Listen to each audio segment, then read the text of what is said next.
శరన్నవరాత్రి ఉత్సవాల్లో ఆశ్వయుజ శుద్ధ నవమి రోజు మహిషాసుర మర్దనీదేవి అలంకారంలో అమ్మవారు భక్తులకు దర్శనమిస్తారు. అష్టభుజాలతో లోక కంటకుడైన మహిషాసురుడిని అమ్మవారు సంహరించింది ఈ రూపంలోనే. అందుకే ఇది అమ్మవారి రూపాలలో అత్యుగ్ర రూపం. ఈ రోజు జగన్మాత ఎరుపు రంగు దుస్తుల్లో సింహ వాహనాన్ని అధిష్ఠించి ఆయుధాలను ధరించిన మహాశక్తిగా భక్తులకు సాక్షాత్కరిస్తుంది. ఈ రోజు అమ్మవారిని యథాశక్తి పూజించి పానకం, వడపప్పు, గారెలు, పులిహోర, పాయసన్నం నివేదన చెయ్యాలి. ఈ తల్లిని పూజిస్తే సకల దేవతల అనుగ్రహం కలుగుతుంది. మహిషాసుర మర్దిని ఆరాధన వల్ల భయాలన్నీ తొలగిపోతాయి. సర్వ కార్యాల్లో విజయం సిద్ధిస్తుంది. ఈ తల్లి అనుగ్రహం కలిగితే లోకంలో సాధించలేనిది ఏదీ ఉండదని శాస్త్రాలు చెబుతున్నాయి.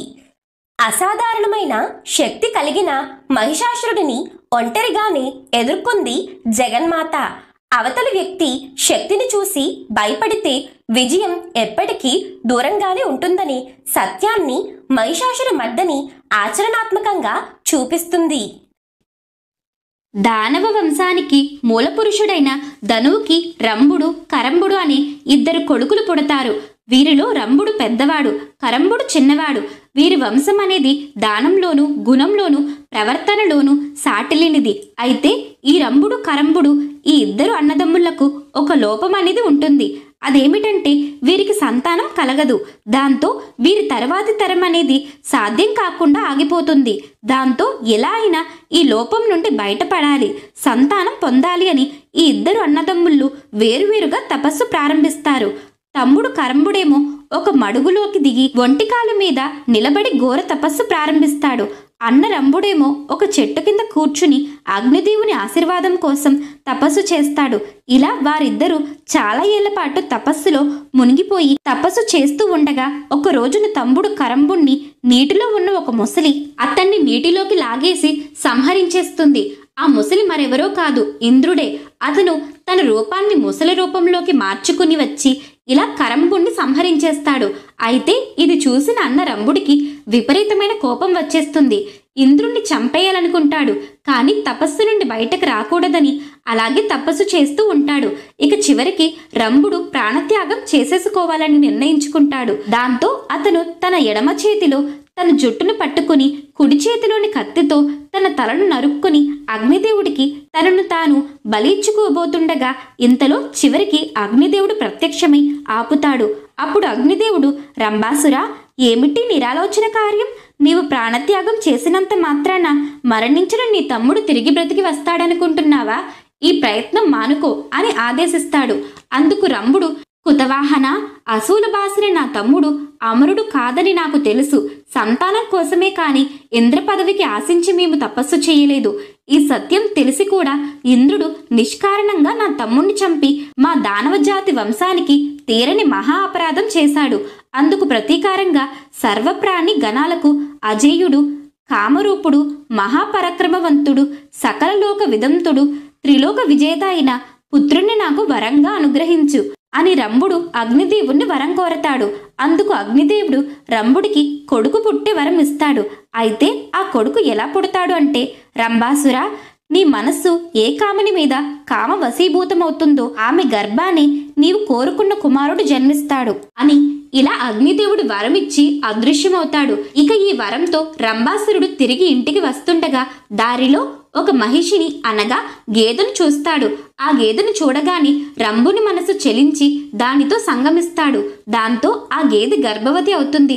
ఇక రంభుడు సంతోషంతో ఆ గేదెను తన పాతాళ నగరానికి తీసుకువచ్చి పట్టమహిషిని చేసి ఆ గేదె రక్షణ కొరకు కొన్ని దున్నపోతుల్ని కాపలా ఉంచుతాడు. ఇలా కొద్ది రోజులు గడిచాక ఆ దున్నపోతుల్లో ఒక దున్నపోతికి కామం చెలరేగి ఈ గేదె వెనక అనగా ఈ మహిషి వెనక పడతాడు. దాంతో రంభుడికి కోపం వచ్చి ఆ దున్నపోతుతో యుద్ధానికి దిగి బలంగా పిడిగుద్దులు గుద్దుతాడు. ఆ గుద్దులకు ఈ దున్నపోతు బాధతో అరుస్తూ బలంగా తన కొమ్ములతో రంభుణ్ణి పొడుస్తుంది. దాంతో రంభుడు గిలగిలా కొట్టుకుని చనిపోతాడు.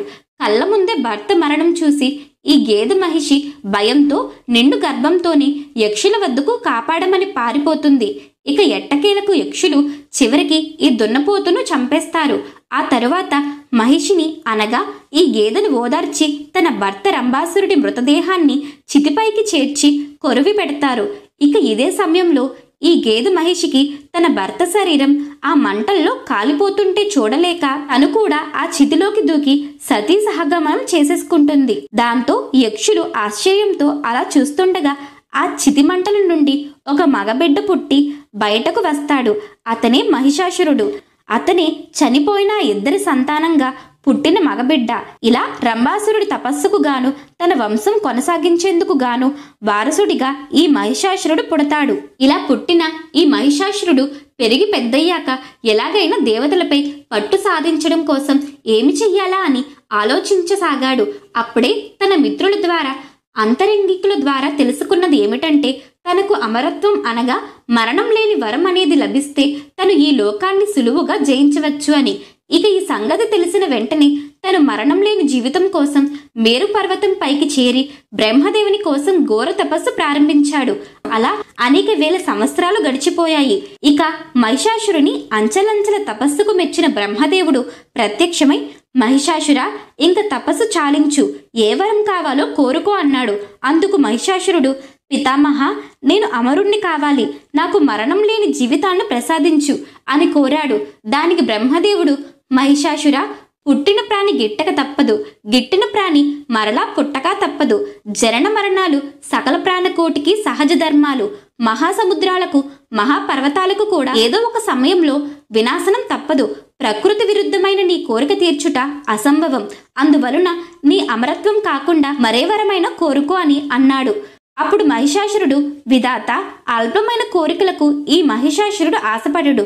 సరే, ఆడది నా దృష్టిలో అబల, ఆమె వల్ల నాకే ప్రమాదము రాదు, కనుక పురుషుని చేతిలో నాకు మరణం రాకుండా వరం అనుగ్రహించు అని కోరాడు. దాంతో అలా బ్రహ్మదేవుడు ఆ వరాన్ని మహిషాసురునికి అనుగ్రహించి మాయమయ్యాడు. ఇక బ్రహ్మదేవుని వరం వలన నన్ను ఎవరు ఏమి చెయ్యలేరు అనే గర్వంతో ఉన్న మహిషాసురుడు దేవతలతో ఘోరమైన యుద్ధం చేసి వారిని ఓడించి చివరికి ఇంద్ర పదవిని చేపట్టాడు. అంతేకాకుండా ముల్లోకాల్లో విధ్వంసం సృష్టించాడు. దేవతలు ఆ వరగర్వితుణ్ణి ఏమి చెయ్యలేక చివరికి త్రిమూర్తుల దగ్గరకు వెళ్లి మొరపెట్టుకున్నారు. త్రిమూర్తులనగా బ్రహ్మ, విష్ణు, మహేశ్వరులు. ఇక ఈ సమస్యకు పరిష్కారంగా వేరొక శక్తిని స్త్రీ రూపంలో సృష్టించాలని నిర్ణయించుకున్నారు.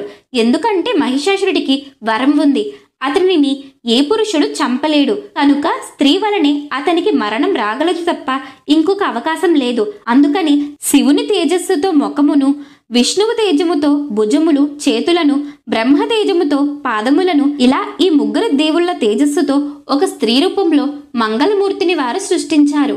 వారే దుర్గామాత. అలాగే దుర్గామాతకు శివుడు తన శూలమును, విష్ణువు తన చక్రమును, ఇంద్రుడు తన వజ్రాయుధమును, వరుణదేవుడు తన పాశమును, బ్రహ్మదేవుడు తన అక్షరమాల కమండలమును, హిమవంతుడు తన సింహమును వాహనంగా ఇచ్చారు. ఇలా సర్వదేవతల ఆయుధములు సమకూర్చుకుని మహిషాసురుని సైన్యంతో తలపడి భీకరమైన పోరు సల్పింది జగన్మాత.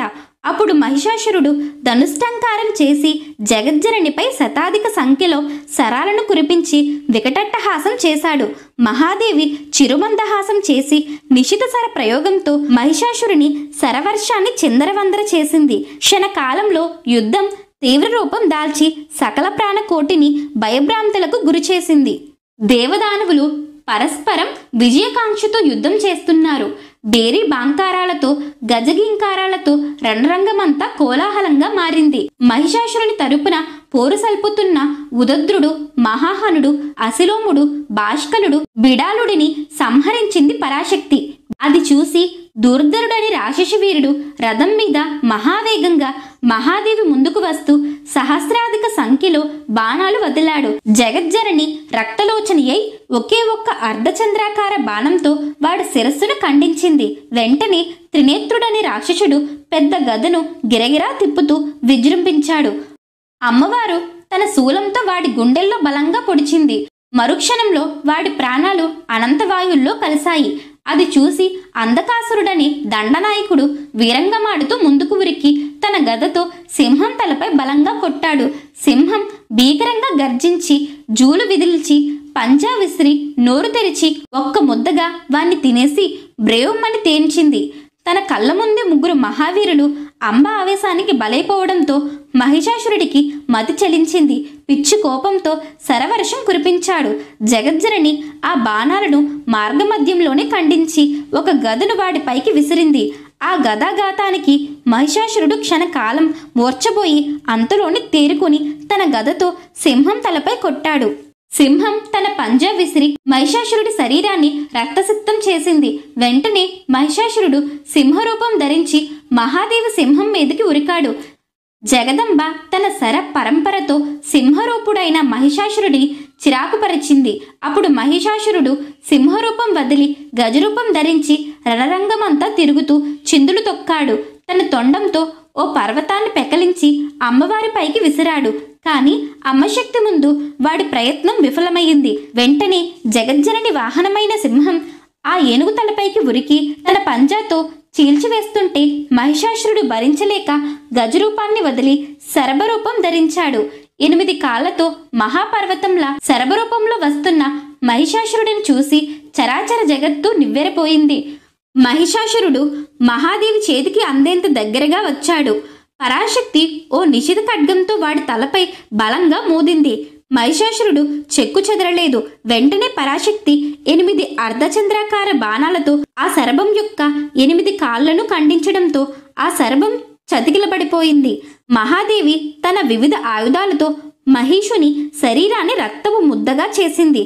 వెంటనే మహిషుడు శరభరూపం వదిలి తన నిజరూపమైన మహిషాసురుడిగా మారి, ఓసి రణచండి, 18 చేతులతో వివిధ ఆయుధాలు ఉన్నాయని అహంకారంతో నాతో యుద్ధానికి దిగి తప్పు చేశావు. ముందు నిన్ను చంపి ఆ తర్వాత దేవతలందరినీ చంపుతాను అని పలుకుతుంటే జగజ్జనని నవ్వి, మహిష, నువ్వు నిజంగా మూర్ఖుడవే. ఇన్ని రూపాలు ధరించి పోరాడావు, అయినా నన్ను గెలవలేకపోయావు. పైగా నన్ను చంపుతానని డాంబికాలు పలుకుతున్నావు. చేతనైతే చంపు అని హేళనగా పలికింది. మహిషాసురుడు రోషం తెచ్చుకుని తన కొమ్ములతో జగదంబను పొడిచి చంపబోయాడు. కాని జగదంబ వాడికి ఆ అవకాశం ఇవ్వక వాడి కొమ్ములు విరిగేలా తన శూలంతో మహిషాసురుడి తల మీద బలంగా పొడిచింది. మహిషాసురుడు బాధగా మూలిగి ప్రాణభయంతో పరుగు తీశాడు. జగదంబ తన శూలంతో వాడిని తరుముతూ వెంబడించింది. మహిషాసురుడు తన మాయాజాలంతో రకరకాల రూపాలు ధరిస్తూ జగదంబ త్రిశూలానికి అందకుండా పారిపోతుంటే విసుగు చెందిన మహాదేవి ఒక్కసారిగా సింహం మీద నుండి గాలిలోకి ఎగిరి మహిషాసురుని గుండెల మీద బలంగా తన్నింది. ఆ దెబ్బకు మహిషాసురుడు వెల్లకిలా పడి తన కాళ్లతో మహాదేవిని తన్ని విజయగర్వంతో వికటట్టహాసం చేశాడు. జగజ్జనని వాడి పాలిట మృత్యుదేవతై తన చక్రాయుధాన్ని ప్రయోగించింది. 100 అంచులు గల ఆ చక్రం ప్రచండ వేగంతో తిరుగుతూ వచ్చి మహిషాసురుడి శిరస్సు ఖండించింది. మహాపర్వతం లాంటి మహిషాసురుడి దేహం బొంగరంలా గిరగిరా తిరుగుతూ నేలకు ఒరిగింది. మహిషాసురుడు మరణించాడు. హతశేషులైన రాక్షసులు ప్రాణభయంతో నలుదిక్కులకు పారిపోతుంటే అమ్మవారి సింహవాహనం వారి ముందు ప్రత్యక్షమై అందరినీ తినేసి తన ఆకలి తీర్చుకుంది. ఈ విధంగా లోకకంటకుడైన మహిషాసురుణ్ణి సంహరించింది పరాశక్తి. అందుకే అమ్మవారిని మహిషాసుర మర్దని అని పిలుస్తారు. మహిషాసుర సంహారం చూసిన దేవతలు జయ జయ ధ్వానాలు చేశారు. అప్సరసలు ఆడిపాడారు. సర్వప్రాణి కోటి ఆ మహిషాసుర మర్దనిని భక్తిగా కీర్తించారు. పూర్వకాలంలో హిరణ్యాక్షుడి వంశంలో రురువు అనే దానవుడుండేవాడు. అతని కుమారుడు దుర్గముడు మహాపరాక్రమవంతుడు. అయితే దానవ సహజమైన ప్రవృత్తితో నిరంతరం దేవతలకు విరోధిగా ఉండేవాడు. దేవతలను ఎలా ఓడించాలి అని ఆలోచించేవాడు. ఒకసారి దుర్గముడు తన మంత్రులతో కలిసి ఈ రకంగా ఆలోచించాడు. దేవదానవ యుద్ధం చాలాసార్లు జరిగింది. నిజం చెప్పాలంటే దేవతల కన్నా దానవులే బలవంతులు, యుద్ధ నైపుణ్యం కలవారు. అయినప్పటికీ యుద్ధంలో దేవతలే గెలుస్తున్నారు. దీనికి కారణమేమిటి అని ఆలోచించగా అతడికి కారణం కనిపించింది. దీనికంతటికి కారణం వేదాలు. వేదోక్తంగా భూలోకంలోని బ్రాహ్మణులు హోమాలు యజ్ఞాలు చేస్తున్నారు. వాటిలో ఆవిర్భాగాన్ని దేవతలకు సమర్పిస్తున్నారు.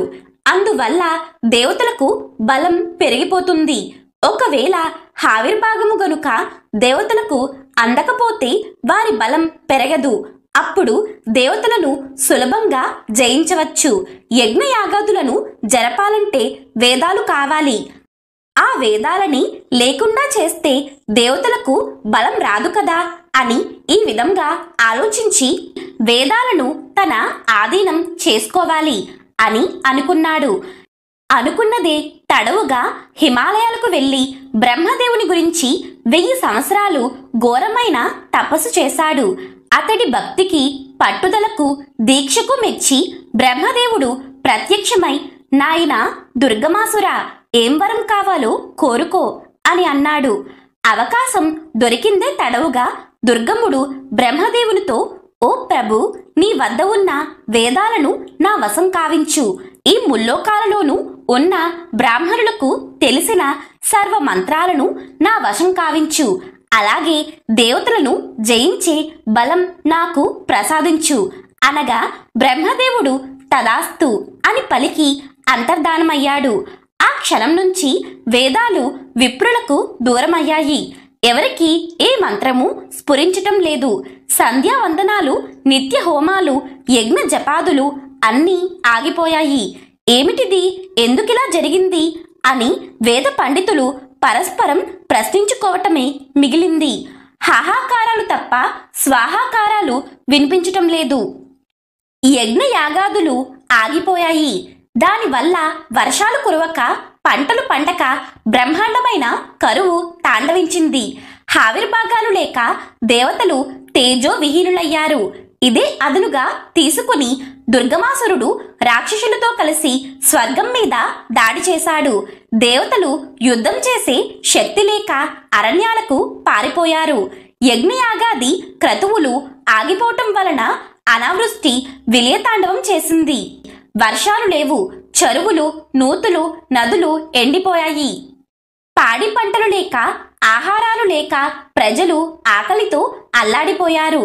అలా 100 సంవత్సరాలు గడిచిపోయింది. జంతువులు, పక్షులే కాదు, మనుషులు కూడా వేల సంఖ్యల్లో మరణించారు. ఇంటింట శవాలు, ఊరూరా కలైబరాల గుట్టలు. ఏమి చెయ్యాలో తోచక ప్రజలందరూ కూడబలుక్కుని హిమాలయాలకు వెళ్లి ఆ జగన్మాతను ఇలా ప్రార్థించారు. అమ్మ, తిండి తిని ఎన్నో రోజులయ్యింది. ఆకలితో మలమల మాడి చచ్చిన వారు చావగా మిగిలిన వారము వచ్చి నిన్ను ప్రార్థిస్తున్నాము. దుర్గముడి వల్ల మాకీ దుర్గతి పట్టింది. మమ్మల్ని రక్షించు తల్లి అని ప్రార్థించారు. వీరి ప్రార్థనలు మన్నించిన జగన్మాత కరుణించింది. 100 కన్నులతో శతాక్షిగా భూమి మీద అవతరించింది. అనంతాక్షిమయంగా తన రూపాన్ని చూపించింది. కాటుక కొండలాంటి శరీరం, కాటుకదిద్దిన కన్నులు, బలిష్టము, ఉన్నతము, కర్కశము అయిన గుండ్రని వక్షస్థలం, మహాధనస్సు మొదలైన ఆయుధాలతో పాటుగా ఫల, పుష్ప, వనమూలిక శాఖాదులను ధరించిన అనంత హస్తాలు, ఆకలి దప్పికలను తీర్చే అమృత హస్తాలతో అమ్మవారు దర్శనమిచ్చారు.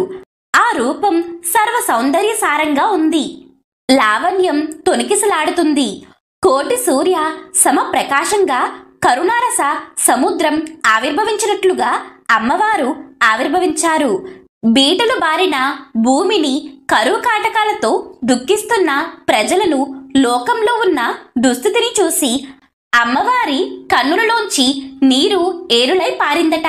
అలా ఏరులై పారిన ఆ నీరు నదులుగా మారి లోకమంతా ప్రవహించింది. కొండల్లో, కోనల్లో దాక్కున్న దేవతలందరూ వెలుపలికి వచ్చారు. ప్రజలందరితోనూ గొంతు కలిపి ఆ జగన్మాతను స్తుతించారు.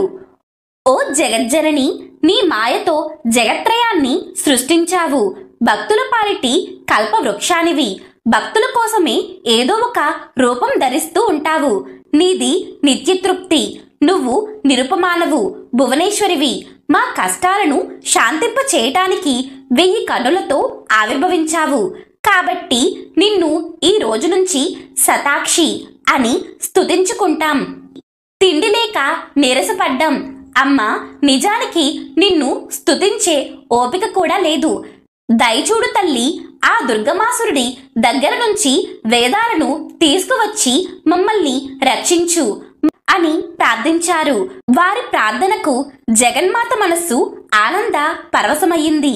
తక్షణమే ప్రజల ఆకలి తీర్చటానికి జగజ్జనని శాకంబరీదేవిగా కమలాసనం మీద కూర్చుని ఒక చేతిలో ధనస్సును, పిడికలలో వరి మొలకలు, ఇతర చేతులలో పుష్పాలు, చిగురుటాకులు, దుంపగడ్డలు, కూరగాయలు, ఇలా వివిధ రకాలైన కాయగూరలు, పళ్ళు, ఆహార ధాన్యాలతో కూడిన ఒక పెద్ద చెట్టులాగా దర్శనమిచ్చారు అమ్మవారు. ఇక అమ్మవారు ప్రజలందరికీ కూడా తన చేతులలో ఉన్న కాయలు, పళ్ళు అందరికీ పంచారు. కాయలు, పళ్ళు తిని ప్రాణాలు నిలబెట్టుకున్నారు ప్రజలు. ఆ శాకాలన్నీ ఎంతమంది తిన్నా తరుగనేదే లేకుండా అక్షయంగా అలాగే ఉన్నాయట. అలా అమ్మవారి కరుణ కటాక్షాలకు ప్రతీక శాకంబరి అవతారం. అలా శాకంబరి దేవిగా జీవుల ఆకలిని తీర్చారు అమ్మవారు. సురనరాది ప్రాణకోటి ఆహారం అందుకుంటున్న కోలాహలం దుర్గమాసురుడికి వినిపించింది.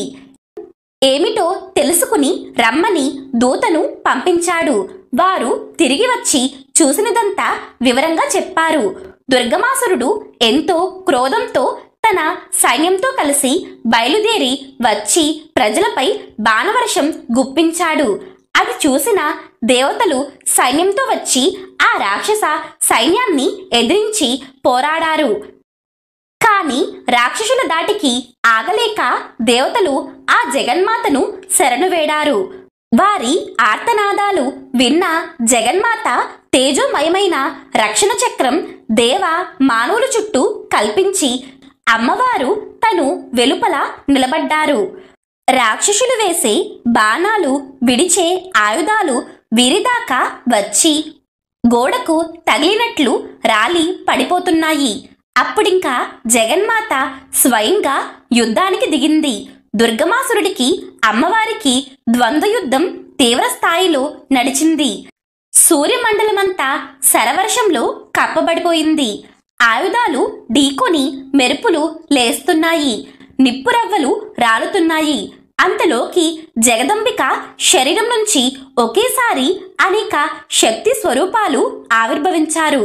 ఆ శక్తి స్వరూపాలే కాళిక, తారిణి, బాల, త్రిపుర, భైరవి, రమ, బగల, మాతంగి, త్రిపుర సుందరి, కామాక్షి, తులజ, జంబిని, మోహిని, చిన్నమస్త, కాళిక, దశసహస్ర బాహుక ఇత్యాదిక అనంత శక్తులు ఆవిర్భవించాయి. అందరి చేతుల్లోనూ వినూతన భీకర ఆయుధాలు తలతలలాడుతున్నాయి. ఒక్కసారిగా విజృంభించి ఈ అనంత శక్తి స్వరూపాలు రాక్షస సైన్యాన్ని రెప్పపాటు కాలంలో మట్టుబెట్టాయి. దుర్గముడు ఒంటరిగా మిగిలిపోయాడు. అందరితోనూ తానే యుద్ధం చేస్తున్నాడు. 10 రోజులు సాగిన యుద్ధం 11వ రోజుకి చేరుకుంది. దుర్గముడు క్రోధుడై రక్త చంద్రలేపనం పూసుకుని మహోత్సవం చేసుకుని వినూతన రథం మీద రణరంగానికి వచ్చాడు. చండ ప్రచండంగా యుద్ధం చేశాడు. అనంత శక్తులను జయించాడు. మహాదేవి రథానికి ఎదురుగా తన రథాన్ని నిలబెట్టాడు. ఇరువురికి మధ్య ఘోరమైన యుద్ధం జరిగింది. 2 గంటల పాటు ఎడతెరిపి లేకుండా బాణవర్షం కురిసింది. చూస్తున్న వారికి గుండెలు జారిపోయాయి. జగదీశ్వరి ఒక్కసారిగా 15 బాణాలను గుప్పించింది. దుర్గముడు కేవలం 4 బాణాలతో వాటిని నశింపచేశాడు. అప్పుడు అమ్మవారు విపరీతమైన క్రోధంతో 4 బాణాలతో ఆ రాక్షసుడి రథానికి కట్టబడ్డ గుర్రాలను 4టిని సంహరించి 1 బాణంతో సారథిని కూల్చి 2 బాణాలతో దుర్గమాసురుడి కన్నులు పొడిచి మరో 2 బాణాలతో బాహువులను నరికి ఇంకొక బాణంతో రథకేతనాన్ని నేలకు కూల్చారు. వెంటనే 5 బాణాలను సంధించి ఆ రాక్షసుడి గుండెలను చీల్చివేశారు అమ్మవారు. ఇదంతా కన్ను మూసి తెరిచేలోగా జరిగిపోయింది. దుర్గముడు నెత్తురు కక్కుకుంటూ రథంలో కూలబడి కిందకి దొర్లబడ్డాడు. అతడి ప్రాణాలు అనంత వాయువుల్లో కలిసిపోయాయి. అతడి శరీరం నుంచి ఒక తేజస్సు యువతలకి వచ్చి మహాదేవిలో ప్రవేశించింది.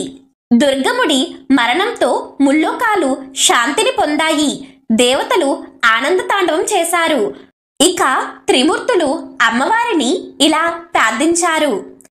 ఓ శాకంబరి, శివ, శతలోచన, దుర్గమాసుర నాశిని, మాయేశ్వరి, పంచకోశాంతరస్థిత, నీవు ఓంకారానివి, అనంతకోటి బ్రహ్మాండ జరణివి, దివ్యమంగళ విగ్రహవు, త్రిమూర్తులమైన మాతో సహా సకల దేవతలకు నువ్వే జనయిత్రివి. అమ్మ, భక్తి ప్రపత్తులతో నమస్కరిస్తున్నాం. వర్షాలు లేక, ఆహారం దొరకక ఆకలితో అలమటిస్తున్న ప్రజలందరినీ నీవు అనుగ్రహించావు.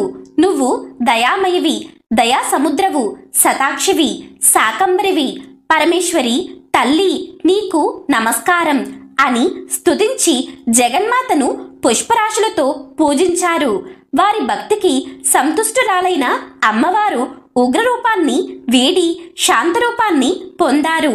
దుర్గముడి నుంచి తనలోకి తేజోరూపంలో ప్రవేశించిన వేదాలను దేవతలకు, సమస్త మానవాళికి అందించారు అమ్మవారు. ఇక ఆ జగజ్జనని వారితో ఇలా అంటున్నారు. దేవ బ్రాహ్మణులారా, ఈ నా రూపం పరమోత్కృష్టమైనది. విశేష శ్రద్ధతో రక్షించండి. ఇది లేకపోతే ఏమవుతుందో చూశారు కదా. ఈ నా రూపాన్ని భక్తి శ్రద్ధలతో పూజించి నిరంతరం సేవించండి. ఇంతకన్నా నేను చెప్పే శుభప్రసంగం ఏమీ లేదు. నా మహత్యాన్ని తెలియజెప్పే గ్రంథాలలోకెల్లా ఈ చరితము ఎంతో ఉత్తమమైనది. దీనిని నిత్యం పఠించండి, పారాయణ చెయ్యండి. అది అన్ని పూజల కన్నా, హోమాల కన్నా మిన్నగా నన్ను సంతోషపెడుతుంది. ఆ సంతుష్టితో మీ ఆపదలన్నిటినీ తొలగిస్తాను. దుర్గమాసురుడు అని రాక్షసుడిని సంహరించాను కనుక దుర్గను. సానుభూతితో సహస్ర నయనాల నుంచి వర్షధారలు కురిపించాను కాబట్టి శతాక్షిని. ఈ రెండు నామధేయాలలోనూ ఉన్న తత్వజ్ఞాన్ని గ్రహించి జపించిన వారు మాయావరణాన్ని ఛేదించుకుని ముక్తి పొందుతారు. సారాంశంగా ఒక్క మాట చెబుతున్నాను, ఆలకించండి. సురాసురులకు అన్ని వేళలా సంసేవ్యను నేను మాత్రమే అని ప్రకటించి అమ్మవారు అంతర్ధానమయ్యారు. ఇలా దేవీ దేవతలకు, మానవులకు కష్టాలు తొలగించి సంతోషాన్ని కలిగించారు అమ్మవారు. ఈ రకంగా దుర్గముడిని సంహరించింది కాబట్టి ఆ పరాశక్తిని దుర్గాదేవి అని పిలుస్తారు. ఆ దుర్గాదేవి హేమవర్ణ తేజస్సుతో వెలుగొందటం వల్ల హేమదుర్గే అని ఆమెను దేవతలు స్తుతించారు.